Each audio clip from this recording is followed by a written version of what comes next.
আসসালামু আলাইকুম এভরিওয়ান। আসলে আমি প্রতিবাদী ভিডিও বানাই না, বুঝছো নি? কিন্তু প্রতিবাদী ভিডিও না বানিয়ে পারলাম না। ও যে আমরা বাংলাদেশের কুলাঙ্গার একটা আছে, নিজরে বহুত বড় নেতা দাবি করে, বুঝছো নি? মির্জা আব্বাস। তার কথাগুলো আপনারা স্কুলে আগে শোনার পরে আমি একটা কথা বলবো। প্রবাসী হলে কোন দুষ্টা করছে তার কাছে, প্রবাসী হলে রেভিডেন্স পাঠায়, দেশ মনে কইলাও অচল বেশ অচল করে, কত কষ্ট করে প্রবাসী হল। আর ও প্রবাসী হলের মা বাবার যদি ঠিক থাকে না, সে আবার কুলানোর কুলাঙ্গার আইলো, তার মা বাবার ঠিক কুলানো, তার মা আর তার বাপ কত নম্বরে নিজে বইতে পারবে না। জিনিসটা আগে মনে করি। যাদের বাপ মায়ের কোনো ঠিক আছে বলে আমার মনে হয় না। আমি এটা নিয়ে বিশ্বব্যাপী আমার দেশে এবং বিদেশে আমার কিছু ভাইয়েরা আছে যাদের বাপ মায়ের কোনো ঠিক আছে বলে আমার মনে হয় না। আমি এর চেয়ে বেশি খারাপ কথা বলতে পারি না, বলতে পারি কিন্তু আমি বলবো না আর কি। আমি রাজনীতি করি, আমি একজন জাতীয় পর্যায়ে আমার সঙ্গে অনেকে মানে আমাকে, আমি বলি না। তো যাদের অ্যাকচুয়ালি জন্মের ঠিকানা আছে বলে আমার মনে হয় না,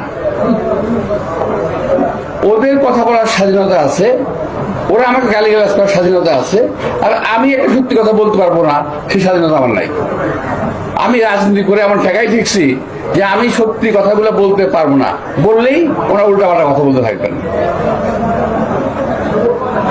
রাজনৈতিক স্বাধীনতা, বক্তব্যের স্বাধীনতা, এটা আপনারা যারা বাইরে আছেন আপনারা কিন্তু অর্জন করেন নাই।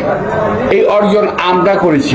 আমরা বুকের তাজা রক্ত ঢেলে দিয়ে অনেক দিন জেলে পচে পরিবারকে ধ্বংস করে দিয়ে আমরা কিন্তু কথা বলার অধিকারটা আদায় করেছি। সুতরাং যাই হোক দর্শক, আপনারা শুনলেন মির্জা আব্বাসের কথাগুলা।